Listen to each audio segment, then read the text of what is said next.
Shalom saudaraku yang kekasih dalam Tuhan Yesus. Hari ini Kamis 21 Mei 2020 kita merayakan Hari Raya Kenaikan Tuhan Yesus ke surga. Nah, kita akan merenungkan firman Tuhan, kenapa Yesus harus naik ke surga. Mari kita akan membaca di dalam Yohanes 16 ayat yang ke-7. Demikian bunyinya, namun benar yang kukatakan ini kepadamu adalah lebih berguna bagi kamu jika aku pergi. Sebab jikalau aku tidak pergi, penghibur itu tidak akan datang kepadamu. Tetapi jikalau aku pergi, aku akan mengutus dia kepadamu. Saudaraku yang kekasih dalam Tuhan Yesus, Yesus adalah pribadi unggul yang tidak terbantahkan oleh siapapun. Sekalipun ada orang-orang atau kelompok-kelompok tertentu yang tidak mau mengakui, membenci, bahkan merendahkan Tuhan Yesus. Tetapi perlakuan orang itu tidak akan pernah menghalangi keunggulannya. Dan salah satu keunggulan Tuhan Yesus adalah bahwa dia naik ke surga. Jikalau kita menyamakan Yesus seperti seorang tokoh agama atau pembawa agama, saudara, maka Yesus adalah satu-satunya tokoh yang tidak berakhir dengan kematian. Tokoh-tokoh yang lain mati dan selesai, tetapi Yesus mati, bangkit, lalu naik ke surga. Nah, saudaraku yang kekasih, ini keunggulan yang sangat luar biasa yang tidak kita temukan dalam tokoh-tokoh yang lain. Nah, sebab itu kita perlu memahami sebetulnya mengapa Yesus harus naik ke surga. Mari kita perhatikan saudara, alasan-alasan ini kenapa Yesus harus naik ke surga. Yang pertama, kita akan membaca di dalam Yohanes pasal yang ketiga ayat yang ke-13. Demikian bunyinya, tidak ada seorang pun yang telah naik ke surga selain daripada Dia yang telah turun dari surga, yaitu Anak Manusia. Alasan yang pertama, saudara, adalah karena Yesus harus kembali ke asalnya. Dalam ayat ini jelas dikatakan, saudara, bahwa Yesus mengungkapkan tidak ada seorang pun yang naik ke surga selain daripada Dia yang telah turun dari surga, yaitu Anak Manusia. Kalau kita mengamati tentang asal manusia, saudara, maka semua manusia yang ada di atas muka bumi ini berasal dari dunia ini. Termasuk Adam, manusia pertama, ketika diciptakan juga diciptakan di atas muka bumi. Tetapi ayat tadi mengatakan Yesus tidak berasal dari dunia ini, tetapi Yesus berasal dari surga. Nah, kalau kita kembali kepada Yohanes 16 ayat yang ke-7, di situ dikatakan, namun benar yang kukatakan ini kepadamu adalah lebih berguna bagi kamu jika aku pergi. Satu kata penting yang patut kita renungkan itu adalah aku pergi. Kata pergi ini, saudara, adalah kata yang mengungkapkan kepada kita sebetulnya Yesus berasal dari mana. Nah, kata pergi ini berasal dari bahasa Yunaninya, yaitu aperkomai. Dan aperkomai itu artinya adalah pulang. Kita tahu pengertian kata pulang. Jika seseorang dikatakan pulang, itu artinya kembali ke rumah atau kembali ke tempat asalnya. Dan kalau Yesus dikatakan ia harus pulang, itu artinya dia harus kembali ke surga. Nah, saudaraku yang kekasih dalam Tuhan, ini adalah keunggulan Yesus yang sangat luar biasa. yang tidak kita temukan di dalam tokoh-tokoh yang lain. Sebab itu kita perlu bersyukur buat keunikan ini. Coba kita perhatikan, jika kita punya seorang pemimpin misalnya, katakan kita punya seorang presiden, kita tidak pernah mempertanyakan atau mempersoalkan dari mana pemimpin kita berasal. Yang penting bagi kita adalah pemimpin itu bisa memimpin dengan baik. Pemimpin itu bisa membawa kemajuan bagi bangsa kita. Soal dari mana dia berasal tidak pernah jadi persoalan bagi kita. Tetapi kalau kita menokohkan seseorang, mengagungkan seseorang, dan menuhankan seseorang, dari mana Tuhan kita itu berasal, itu patut kita pertanyakan. Kenapa demikian, saudara? Sebab asal dari seseorang yang dituhankan itu akan menentukan kemana kita akan pergi kalau kita mati. Nah, kita temukan fakta dan kebenaran di dalam Alkitab bahwa Yesus berasal dari sorga. Dia harus kembali ke sorga, dan sebab itu kalau kita percaya kepadanya, kita juga tahu kemana kita akan pergi setelah kita mati. Jadi kebenaran yang pertama, kenapa Yesus harus naik ke sorga adalah karena Yesus harus kembali ke tempat asalnya.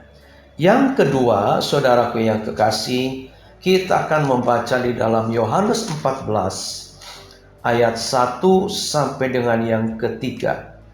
Demikian bunyinya, janganlah gelisah hatimu, percayalah kepada Allah, percayalah juga kepadaku. Di rumah Bapakku banyak tempat tinggal. Jika tidak demikian, tentu aku mengatakannya kepadamu, sebab aku pergi ke situ untuk menyediakan tempat bagimu. Dan apabila aku telah pergi ke situ dan telah menyediakan tempat bagimu, aku akan datang kembali dan membawa kamu ke tempatku, supaya di tempat di mana aku berada, kamu pun berada.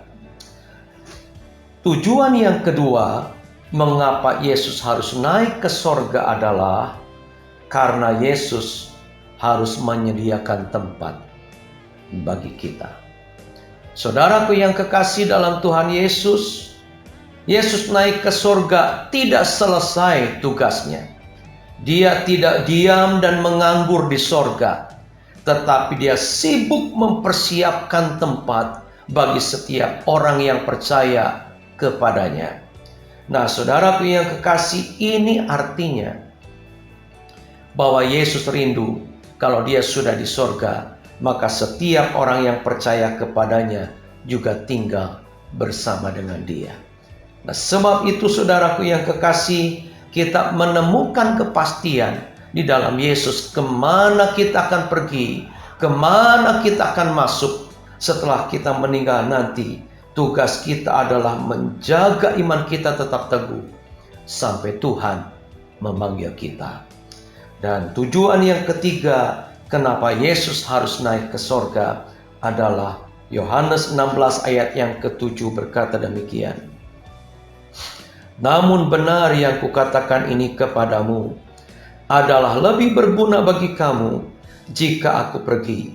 Sebab jikalau aku tidak pergi, penghibur itu tidak akan datang kepadamu. Tetapi jikalau aku pergi, aku akan mengutus dia kepadamu. Tujuan yang ketiga, kenapa Yesus harus naik ke surga adalah supaya Roh Kudus datang. Ketika Yesus dalam pelayanannya di atas muka bumi ini, saudara, dia pernah berjanji dan berkata, aku tidak akan pernah meninggalkan engkau. Aku akan menyertai engkau sampai akhir zaman. Nah, janji ini bagaimana tergenapi kalau Yesus tidak naik ke surga dan menurunkan Roh Kudus? Karena ketika Yesus ada di atas muka bumi, dia dibatasi oleh dua hal. Yang pertama, dia dibatasi oleh tubuh jasmaniahnya. Sebagai pribadi yang memiliki tubuh jasmaniah, Tuhan Yesus terbatas, dan yang menikmati kehadiran Yesus hanya orang-orang Palestina saja, sementara kita yang ada di sini tidak bisa merasakannya. Dan kelemahan atau batas yang kedua, Yesus dibatasi masa tugasnya. Yesus turun ke dalam dunia, dia membawa satu tugas besar, yaitu mengukir karya keselamatan bagi manusia berdosa dengan mati di kayu salib. Dan setelah itu dia harus naik ke surga. Nah, bagaimana dengan janji Yesus? Dia pernah berkata tidak akan pernah meninggalkan kamu. Dia akan menyertai kita sampai akhir zaman. Janji ini tergenapi dengan sempurna ketika Roh Kudus turun ke atas muka bumi. Sebab itu saudaraku yang kekasih, kita tidak perlu takut.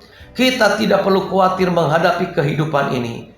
Sebab ada Roh Kudus yang menyertai kita saat ini sampai kedatangan Yesus yang kedua kali. Tuhan Yesus memberkati kita semua. Amin.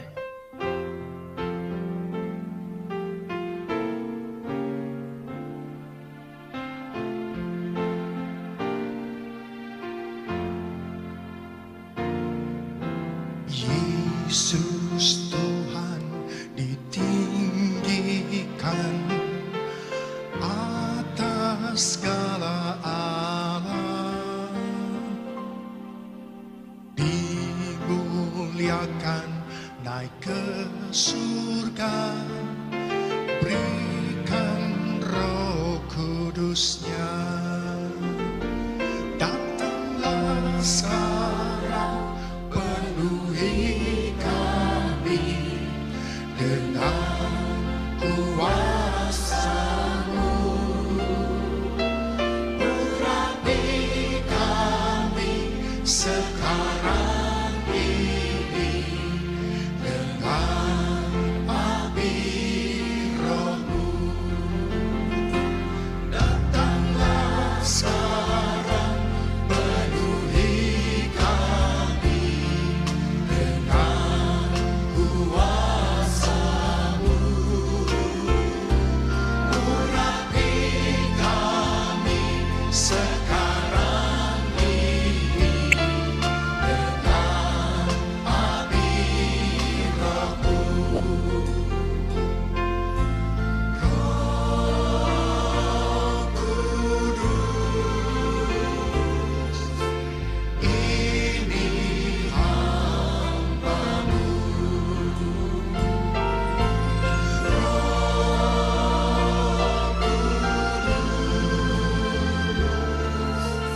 Penuhi hamba-Mu.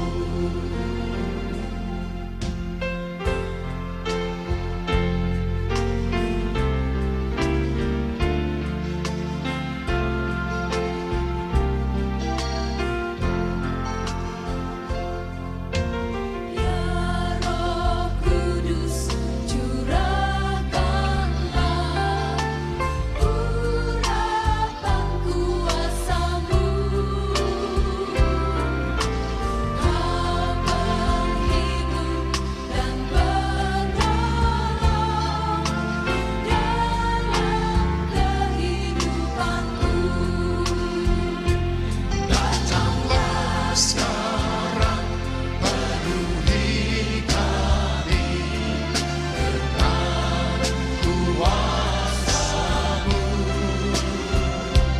urapi kami sekarang ini dengan api Roh-Mu.